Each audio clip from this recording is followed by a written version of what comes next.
계시록 1장 17절로 20절 말씀드리겠습니다. 같이 한번 합독하겠습니다.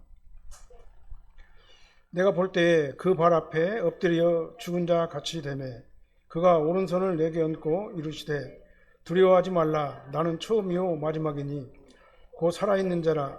내가 전에 죽었었노라. 볼지어다 이제 세세토록 살아있어 사망과 음부의 열쇠를 가졌느니 그러므로 내가 본 것과 지금 있는 일과 장차 기록될 일을 해라. 내가 본 것은 내 오른손의 7별의 비밀과 또 7 금초대여라. 7별은 7 교회 사자요 7 촛대는 7 교회이라. 아멘. 우리가 지난주에는요 계시록에 나타난 예수님의 모습에 대해서 우리가 생각을 해봤습니다. 말씀을 나눴습니다. 요한은 7 금초대와 7별과 인자 같은 이의 모습을 봤어요. 7 금초대는 7 교회를 상징한다고 그랬고, 그 다음에 7별은 7 교회 사자를 상징한다고 이렇게 말씀해 주셨습니다. 그 다음에 인자 같은 이는 예수 그리스도를 상징한다고 말씀해 주셨어요. 그리고 요한이 본 예수님의 모습은 한마디로 요약하면은요, 성자 하나님이신 예수님이시다 이 말이에요. 말씀이시고 영광이시고 승리이시고 무소부지하시고 전지전능하시고 영원불변하시는 심판주로 오실 그 하나님, 성자 하나님의 모습을 이렇게 요한은 이렇게 예수님의 모습을 봤다 그 말이죠. 그러니까 예수님은 역사적으로 이 땅에 오셨어요. 역사적으로 또 죽으셨습니다. 그 다음에 역사적으로 부활하셨어요. 그 다음에 역사적으로 승천하셨고 역사적으로 심판주로 오셔가지고 만유를 심판하신다 이 말이죠. 그러니까 예수님은 어떤 상상 속의 인물이 아닌 거예요. 우리가 힘으로 만들어낸 인위적인 인물도 아닌 겁니다. 예수님은 분명히 역사적으로 이 땅에 2000년 전에 오셔가지고 이 땅에 베들레헴 구유에 탄생하시고 우리를 위해 가지고 고난과 순환을 다 당하시고 십자가 못 박혀 죽으시고 내 죄를 대속하시고 다시 죽은 자 가운데서 사흘 만에 살아나시고 그 다음 이 땅에 40일간 계시다가 승천하시고 이제 하나님의 보좌 우편에서 영원히 계시다가 이제 성경의 예언대로 심판주로 오셔가지고 만유를 심판하실 그분이 바로 예수님이시다 그 말이에요. 그래서 예수님의 역사성을 부인하는 자들은 이단이에요. 예수님은 분명히 역사가 증명하는 그런 성자 하나님, 하나님께서 육신을 입고 이 땅에 오신 역사적인 인물이다 그 말이죠. 그래서 예수님께서는 계시록 1장 11절 말씀에서 내가 보는 것을 두루마리에 써서 에베소, 서머나, 버가모, 두아디라, 사레, 필라델피아, 라오디게아 등 7 교회에 보내라 이렇게 말씀하셨잖아요. 그래서 요한계시록을 써가지고 7 교회라 보내라고 말씀하셨어요. 근데 오늘 본문 17절로 20절 말씀에서는요, 내가 본 것과 지금 있는 일과 장차 될 일을 기억하라 이렇게 재차 또 명령하셨어요. 그래서 반드시 이 계시의 말씀을 기록해가지고 그렇게 전달하라 하는 이 본 말씀을 통해 가지고 은혜를 많이 받으시길 바랍니다. 오늘 이제 예수님의 사역이 무엇인가에 대해서 오늘 본문 말씀을 중심으로 해가지고 생각을 해보도록 하겠습니다. 17절 말씀 보니까 내가 볼 때에 그 발 앞에 엎드려져 죽은 자 같이 되매 그가 오른손에 내게 얹고 이르시되 두려워하지 말라. 나는 처음이요 마지막이니 그랬잖아요. 두려워하지 말라 그랬어요. 예수님은 우리 성도들에게 두려움을 주시는 분이 아니라 평강을 주시는 분이시다 그 말이죠. 내가 볼 때 그의 발 앞에 엎드려져 죽은 자 같이 되었다. 창세기서 1장이죠. 요한계시록 1장이죠. 1장 12절로부터 16절 말씀에 우리가 지난번에 봤던 대로 예수님께서 7 금초대 사이에서 발에 끌리는 제사장의 옷을 입고 가슴에 금띠를 메고 그 다음에 머리털의 희기가 흰 양털 같고 눈 같고 눈은 불꽃 같고 발은 풀무에 달리는 빛난 주석 같고 음성은 맑은 물소리 같고 그의 오른손에 7별이 있고 그 입에 좌우에 날선 검이 나오고 얼굴은 해가 힘있게 비치는 것 같다라고 예수님의 모습을 그대로 이렇게 설명을 했어요. 예수님 요한이 본 그대로 이렇게 설명을 한 거예요. 이 예수님 앞에 이 하나님이신 예수님 앞에 예수님의 모습을 볼 적에 요한은 어떻게 됐습니까? 오늘 본문에 보니까요. 내가 볼 때 그 예수님을 볼 적에 그 발 앞에 엎드려 죽은 자 같이 됐다 그랬습니다. 왜 죽은 자 같이 됐을까 생각을 해봤더니요, 하나님이신 예수님 앞에 우리가 인간들이 쓰면은요, 우리 죄가 다 드러나요. 내가 얼마나 죄 많은 인간인 것인가를 갖다 알게 돼요. 그러니까 하나님의 영광의 빛 앞에 선 우리 인간들은요, 엎드려질 수밖에 없는 거예요. 성경의 많은 인물들이 하나님 목전에서 다 엎드려졌습니다. 왜 그러냐면은 죄 많은 인간이 하나님의 영광의 빛 가운데 우리가 거할 수가 없기 때문에 그렇습니다. 출애굽기 33장 20절 말씀에 보면은요, 하나님의 얼굴을 보면은 다 죽는다고 그랬어요. 내가 내 얼굴을 보지 못하리니 나를 보고 살 자가 없습니다. 그렇게 말씀하셨어요. 하나님께서 모세에게 이렇게 말씀하셨습니다. 인간이 하나님을 보면 죽는다고 그랬어요. 그렇기 때문에 요한도 그 빛, 하나님의 영광의 본체가 드러나는 예수 그리스도의 빛 앞에 빛나는 그 예수님을 볼 적에 발 앞에 엎드려져 죽은 자 같이 됐다라고 이렇게 표현한 거예요. 요한도 그러니까 우리 인간하고 똑같죠. 요한이 특별한 사람이 아니잖아요. 우리도 인간하고 똑같은, 우리 성경이 같은 인간이죠. 요한도요. 죄와 더불어 거하는 육체의 한계를 가지고 있는 그런 인간이었기 때문에 거룩하시고 영존하신 하나님의 그 빛 아래서, 하나님의 본체 아래서 인간은 그냥 납작 엎드려져 가지고 죽은 자 같이 될 수밖에 없다는 사실을 오늘 본문을 통해서 다시 한번 생각해 봅니다. 마지막 날에는요, 우리의 모습이 다 드러나요. 하나님의 심판대 앞에 서면은요, 심판주이신 예수 그리스도의 영광의 빛 앞에 딱 거하게 되면은요, 우리 태어날 때부터 우리 죽을 때까지 모든 일들이 그냥 하나도 빠짐없이 다 드러나요. 우리 죄, 허물, 연약한 거 다 드러나게 돼 있어요. 숨길 수가 없어요. 나도 모르는 것들이 다 드러나게 된다 그 말이죠. 그러니까 우리는 하나님의 그 영광의 빛 앞에 비춰진 우리 인간의 모습을 보면 우리는요, 납작 엎드릴 수밖에 없는 거예요. 이렇게 요한이 예수님을 영광의 본체를 갖다 보고 난 다음에 스스로 마치 죽은 자처럼 아주 비천한 존재로 자기 자신을 인식하면서 정말 낮아질 대로 낮아졌던 그런 요한의 모습을 우리가 생각해 볼 수가 있는 겁니다. 이러한 사도 요한에 대해서 예수님께서 어떻게 반응하셨습니까? 예수님께서는 어떻게 했어요? 오른손을 요한에게 대고 뭐라고 말했습니까? 두려워하지 말라 그랬어요. 두려워하지 말라. 근데 예수님의 오른손으로 요한에게 대고 두려워하지 말라 그랬잖아요. 오른손을 내게 얹고 이르시되 두려워하지 말라 그랬는데 예수님의 오른손에 뭐가 있다고 그랬습니까? 7별이 있다고 그랬잖아요. 7별. 자, 7별이 뭐냐면 예수님의 7교회의 사자들이라고 그랬잖아요. 그러니까 요한을 오른손으로 요한의 오른손을 했다는 얘기는 요한이 뭐라고 하냐면은 예수 그리스도의 사자다 그 말이 된 것이죠.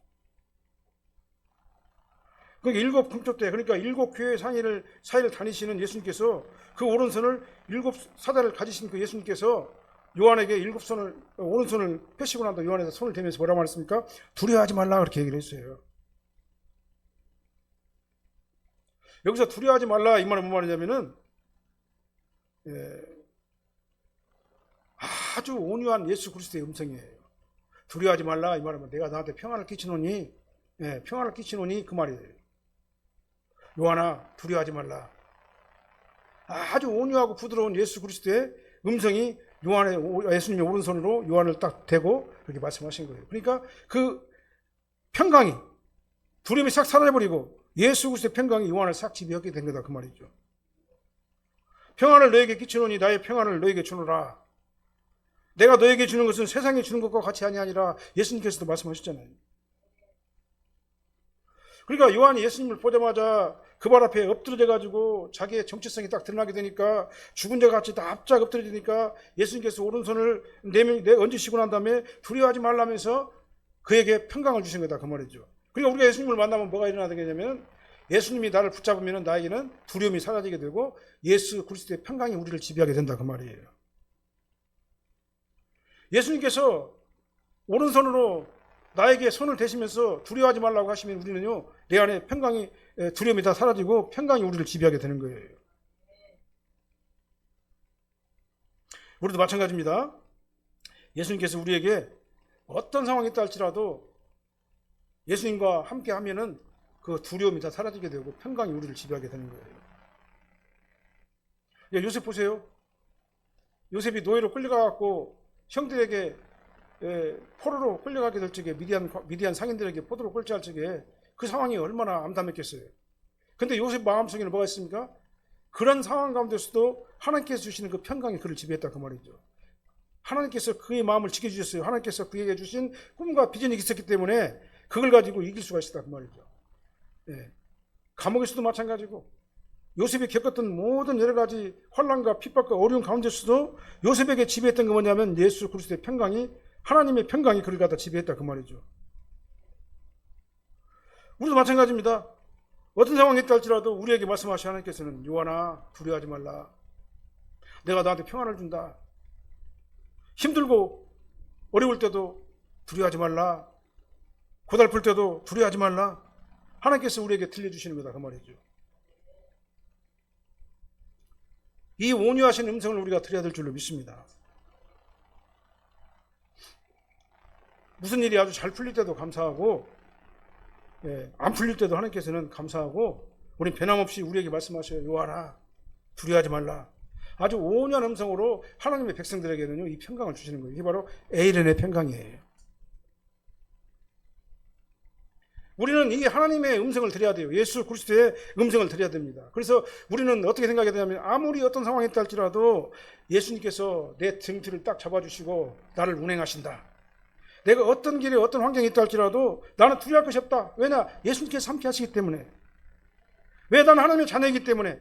나는 이미 구원받아가지고 내 죄의 문제를 완전히 해결함을 받고 과거의 죄, 현재의 죄, 미래의 죄가 다 해결함을 받고 나는 이제 하나님의 자녀가 돼가지고 영적으로 이제는 첫째 부활에 참여한 자가 됐기 때문에. 처음이시며 나중 되시는 예수님께서 나와 영원히 함께 하시면서 나에게 평강을 주시기 때문에 그 평강이 우리 삶을 지배해야 될 줄로 믿습니다. 나는 처음이요 나중이니 나는 처음이요 마지막이란 말이 뭔 말입니까? 알파와 오메가라는 얘기잖아요. 전지전능하시고 무수부지하시고 영원불변하신 그 하나님이시다 그 말이잖아요. 예수님께서요. 하나님과 동등하시다고 말씀하시잖아요. 예수님께서 오늘 요한에게 하신 말씀이 뭐예요? 나는 처음이고 나중이다. 나와 아버지는 하나다. 예수님께서 직접 말씀하셨잖아요. 예수님께서는 알파와 오메가고 처음이요 마지막이고 시작과 끝이시고 모든 만물의 처음이요 마지막 되신 분이 바로 예수님이시다 그 말이죠. 그래서 예수님의 통치 아래에 모든 것들이 다 있는 거예요. 그러니까 우리가 예수님 안에 들어가기만 하면 뭐가 들을 것이냐 그 말이죠. 예수님께서 내 오른손으로 날 딱 잡아주시니까 하나님의 평강이 예수님의 손을 통해 가지고 내 안으로 쏙 들어와 버리니까 어떤 상황에서 나 두려울 것이 하나도 없다 그 말이죠. 이 평강이 우리의 삶을 지배해야 될 줄로 믿습니다. 이 평강이 우리를 지배하게 될 적에 우리는 결코 어떤 상황에서라도 결코 두려워하지 아니하고 끝까지 주님만 바라보는 우리가 될 줄로 믿으시길 바랍니다. 그 다음에 18절 상반절 보니까 곧 살아있는 자라 내가 전에 죽었었느라 볼지어다 이제 세세토록 살아있다 그랬죠. 예수님은 어떤 분이냐면요 우리 성도들에게 자기 백성들에게 평강을 주시는 그런 하나님이실 뿐만 아니라 영원히 존재하시는 하나님이시다 그 말이에요. 세세토록 살아계신 하나님이세요. 예수님께서는 처음이요 마지막이라고 말씀하셨잖아요. 자신을 알파 오메가라고 말씀하셨잖아요. 그래서 살아있는 자라는 말은 뭔 말이냐면요 처음이요 마지막이신 바로 그 예수님은요 처음부터 살아계셨고 지금도 살아계시고 앞으로도 계속 살아계시고 영원 전부터 살아계시고 지금 현재도 살아계시고 앞으로 영원 후까지 영원토록 살아계시는 분이 바로 예수님이다 그 말이에요. 그게 바로 살아계신 하나님이에요. 예수님이세요.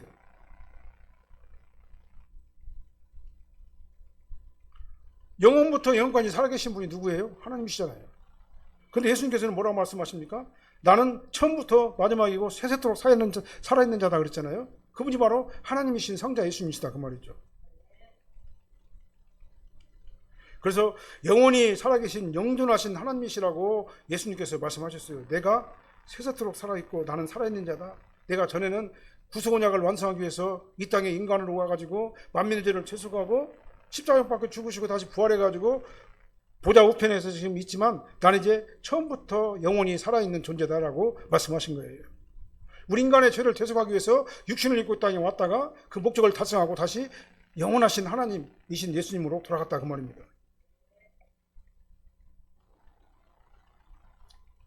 하나님의 속성이, 예수님의 속성이 바로 하나님의 속성이에요. 예수님은 성자 하나님이시고 명확하게 분명하게 오늘 본문에서도 말씀하셔요.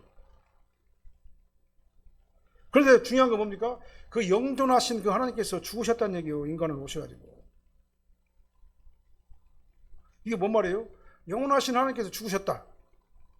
계시록 1장 6절 말씀에 6절 말씀 볼까요?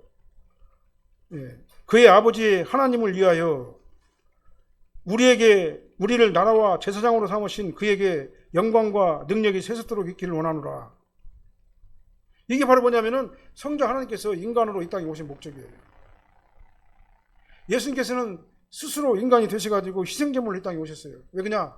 우리 인간은 희생제물로 될 수 있는 사람이 아무도 없어요. 하나님께서는 온전한 희생제물을 만민의 죄를 소속하는 그 조건으로 받으시기를 원했다 그 말이죠.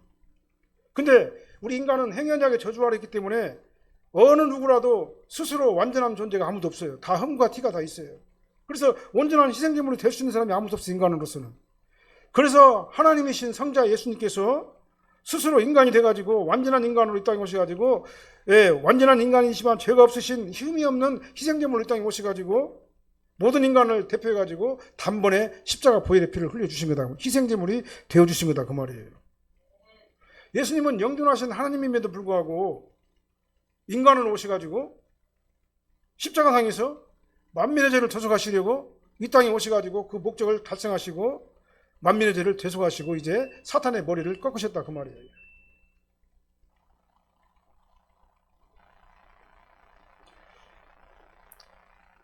그래서 우리를 이제 나라와 제사장으로 삼으신 거예요. 예수님과 함께. 그것이 바로 은혜다 그 말입니다. 이걸 달리 설명이 불가능한 거예요. 볼지어다 이제 세세토록 살아있어. 볼지어다란 말은 뭔가 비홀드란 얘기죠. 감탄사예요. 나를 위해 가지고 전에 죽으셨던 그 하나님을 봐라. 그 하나님께서, 그 예수님께서 이제 부활하시고 승천하시고 보좌 우편에서 영원토록 지금 살아계신다. 그분이 바로 세세토록 살아계신 그 하나님이신 예수님이시다라고 오늘 본문에서 말씀하시잖아요. 그러니까 영존하시는 그 예수님은 만민의 죄를 대속하시려고 십자가상에서 희생제물로 죽으시고 3일 만에 다시 살아나시고 다시 살아나신 예수님은 영존하신 하나님, 이제 세세토록 살아계시는 영원불멸하신 하나님이시다 그 말이죠. 그분이 바로 예수님이세요. 그래서 오늘 본문에서는 예수님을 어떻게 표현하냐면 첫 번째로 많은 사람들에게 평강을 주시는 하나님, 두려움을 쫓아내시는 하나님. 그래서 우리는 예수님의 손에 붙어있기만 하면 두려움이 사라지게 되고, 근데 그분은 또 어떤 분이냐면은 영존하신 하나님이 바로 예수님이시다 그 말입니다. 그 다음에 예수님에는요 어떤 분이시냐면은 18절 하반절에 보니까 사망과 음부의 열쇠를 가졌노니 그랬죠. 심판주로 오신 하나님이십니다. 심판주. 근데 구주문학을 완성하시고 부활하시고 승천하시고 이 승리하신 그 하나님은요 사망과 음부의 열쇠를 가지신 심판주 하나님이세요. 마태복음 16장 19절 말씀 제가 읽어드리겠습니다. 내가 천국의 열쇠를 내게 주느니 내가 땅에서 무엇이든지 매면 하늘에서도 매일 것이요 내가 땅에서 무엇이든지 풀면 하늘에서도 풀리리라. 마태복음 16장 19절 말씀이에요. 예수님은 이제 영원한 다윗 왕국의 영원한 왕이세요. 다윗의 열쇠를 가지신 분입니다. 다윗 왕의 영원한 왕조는 어디냐면 천국이죠. 그 다음에 다윗의 열쇠는 뭡니까? 천국의 열쇠예요. 예수님이 천국의 문이에요. 예수님이 천국의 열쇠인 겁니다. 누구든지 예수님을 통해서 예수님의 문 안으로 들어가지 않으면 천국으로 들어갈 수 있는 사람 아무도 없어요. 다른 방법으로는 천국에 갈 수가 없어요. 오직 예수님 뿐이에요. 그러니까요. 인간의 철학으로 못 가요. 하늘나라는요. 세상의 권세나 지식으로 못 갑니다. 하늘나라는. 온전히 예수님을 통해서만 우리가 하늘나라에 갈 수가 있는 거예요. 계시록 3장 7절 말씀에 보면은 거룩하고 진실하사 다윗의 열쇠를 가지시니 곧 열면 닫을 사람이 없고 닫으면 열 사람이 없는 그가 말씀하신다 그랬어요. 예수님은 사망과 음부의 열쇠인 무저갱의 열쇠를 가지고 계셔요. 또요. 천국의 열쇠뿐만 아니라 지옥의 열쇠도 가지고 계신 분이 예수님이세요. 사망과 음부 이게 어딥니까? 지옥이에요. 불신자들이 가는 곳이에요. 이게 예수 안 믿는 사람들이 가는 곳이 어디냐면 이 음부, 사망과 음부, 영원한 지옥이에요.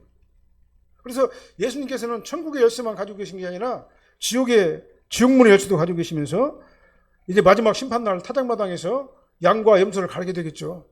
예? 그래가지고 어떻게 됩니까? 영원한 천국과 지옥으로 다 들어갈 수밖에 없는 게 바로 우리 인간들이에요. 그래서 오직 예수님이 기준이에요. 천국에 갈 수 있는 기준은요. 예수님의 심판대 앞에서 섰을 적에 심판의 기준이 뭐냐면 예수 안에 있었느냐, 예수 밖에 있었느냐예요. 예수 밖에 있으면 영원히 꺼지지 않는 지옥문의 열쇠를 딱 열고 예수님께서 그리 보낼 거예요. 그 다음 우리가 예수 안에 있으면 천국문을 딱 열고 우리를 천국으로 보낼 겁니다. 이게 바로 백보자 심판이에요. 그래서 오직 예수님만이 천국 갈자, 지옥 갈자를 갖다는 분배를 하시는 거예요. 따지로서는 어떻게 해요? 불가능해요. 할 수가 없어요. 누구든지 예외 없어요. 심판대에 서기만 하면은, 예, 그 사람이 천국 갈 사람인가, 지옥 갈 사람인가, 모든 것을 다 아시는 예수님께서 그냥 바로 아시는 거예요. 그냥 그 사람이 태어날 때부터 죽을 때까지 모든 기록이 이 행위록에 다 기록되어 있거든요. 근데 행위록에 죄를 갖다 싹 도말하실 분이 누구예요? 예수 그리스도의 십자가 보혈의 피밖에 없어요. 그래서 우리는 예수 그리스도의 십자가 보혈의 옷을 입어야지만이 그 죄가 다 도말돼 버리는 거예요. 그렇지 않은 사람들은 그 행위록에 그 죄를 가지고 지옥문으로 들어갈 수밖에 없는 겁니다.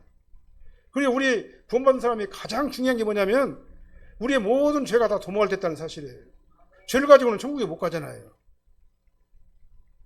그래서 한 사람이라도 누락담이 없어요. 숨길 수도 없어요. 감출 수도 없어요. 오류가 있을 수가 없어요. 갈 사람은 정확하게 천국에 가고 못 갈 사람은 정확하게 지옥으로 들어가는 거예요. 이걸 정확하고 완벽하게 오류 없이 완전하게 이루시고 해결하시는 분이 바로 누구냐면 심판주이신 예수님이다 그 말이죠. 그래서 하나님은 예수님은요 영원토록 세세토록 살아계신 분이에요. 천국 열쇠와 사망과 음부 열쇠를 가지신 분이에요. 그 예수님께서는 절대적으로 살아계셔가지고 우리를 갖다가 통치하시고 계십니다 그 말이죠. 그래서 우리는 다른 방법 없습니다. 예수님만으로 들어가야 돼요. 너무나도 쉬운 방법입니다. 근데 너무나도 어려워요. 예수님을 믿어야 되는데 그 믿음이 누구로부터냐면은 예수 그리스도의 은혜로 오기 때문에 그렇습니다. 예수님께서 우리에게 그 믿음을 주셔야지만이 우리가 믿음으로 믿고 우리가 구원받은 하나님의 백성이 되기 때문에 그렇습니다. 그래서 예수님만으로 들어오지 못한 자들은요 애 없이 사망과 음부 열쇠를 딱 열어가지고 다 들어가게 되는 거예요. 그래서 절대적으로 죽습니다. 자, 그러므로 19절 내가 본 것과 지금 있는 일과 장차 될 일을 기억하라, 기록하라 그랬어요. 이것이 바로 예수님께서 요한에게 주신 사명이에요. 이것을 기록해라, 기록해가지고 전해라. 이 명령은 또 어디서 이미 11절에 하신 말씀이죠. 11절에서 그 또다시 반복해가지고 명령을 해요. 명령을 하다 반복한다는 얘기 히브리나 헬라 그 문법에서 한 번 얘기하면 또 반복하는 거 보면 강조한다는 얘기예요. 반드시 그렇게 해라 그 말입니다.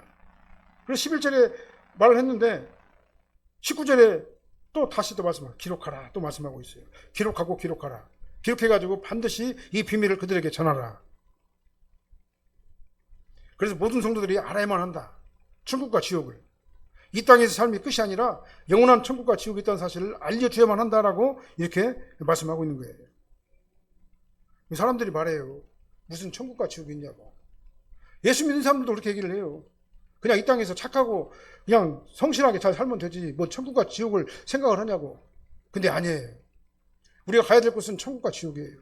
영원한 천국입니다. 우리가 가야 될 곳은요. 그래서 우리는 이 땅에서 성도의 삶을 충실하게 잘 살다가 하나님께서 부르시면 언제든지 마라나타 아멘 주 예수에 오시옵소서 언제든지 주님을 부르면서 우리 가는 우리가 되어야 줄 믿습니다. 20절 말씀 한번 읽어보겠습니다. 내가 본 것은 내 오른손에 7별의 비밀과 또 7 금촛대라. 7별은 7 교회의 사자요 7 촛대는 7 교인이라. 이미 다 말씀드린 말씀입니다. 그래서 이 성경 말씀을 통해 가지고 우리 교회에서 하나님의 말씀을 배우고 하나님의 말씀을 통해 가지고 주의 종들을 통해 가지고 전하는 그 말씀을 잘 받고 믿음 안에서 신앙생활 잘해야 됩니다. 그리고 중요한 건 뭐냐면 주의 종을 잘 만나야 돼요. 자유주의 신학자들 만나면 안 됩니다. 인본주의자들 만나면 안 돼요. 온전히 성경 말씀만 가지고 해석하는 성경 말씀만을 전하는 그런 진실한 주의 종들을 만나야 됩니다. 그리고 주의 종들은 그렇게 하려고 두렵고 떨리는 마음으로 말씀을 전해야 돼요. 왜 그러냐? 주의 종이 받는 심판은 더 크기 때문에 그렇습니다. 우리에게 평강을 주신 하나님을 따라가시길 바랍니다. 세세토록 살아계신 하나님을 따라가시길 바랍니다. 천국과 지옥의 열쇠를 가신 그 하나님을 따라가시길 바랍니다. 그리고 우리가 심판주 예수 그리스도 안에 있다는 사실을 감사하시길 바랍니다. 그래서 우리가 이제는 전적으로 주님을 의지하며 정말 하나님이신 예수님의 은혜 안에 다 거하는 거룩하고 존귀한 성도님들이 다 되시기를 예수님으로 축원합니다. 기도하겠습니다. 사랑의 하나님 은혜를 감사합니다. 저희들이 무엇이간데 성자 하나님께서 육신을 입고 이 땅에 오셔서 만민의 죄를 대속하시려고 아버지 하나님의 십자가 보혈의 피를 흘려주시고 희생제물이 되어주셔서 아버지 하나님 사탄의 머리를 상하게 하시고 이제 아버지 하나님이 이제는 우리의 모든 만민의 죄를 대속하시고 누구든지 예수 그리스도 안에 들어가는 자들은 멸망하지 않고 예수 그리스도의 자녀가 되게 하심을 감사를 드립니다. 이제 우리가 가야 될 곳은 이 땅이 아니라 영원한 세상, 영원한 천국인 것을 믿고 다시 한번 감사를 드립니다. 아버지 하나님 사망과 음부의 열쇠를 가진 그 예수 안으로 들어가게 하신 것을 감사를 드립니다. 아버지 하나님만 바라보고 주님만 의지하고 주님만 따라가서 영원한 천국 명문으로 저희들을 인도하신 예수 그리스도의 은혜를 감사를 드립니다.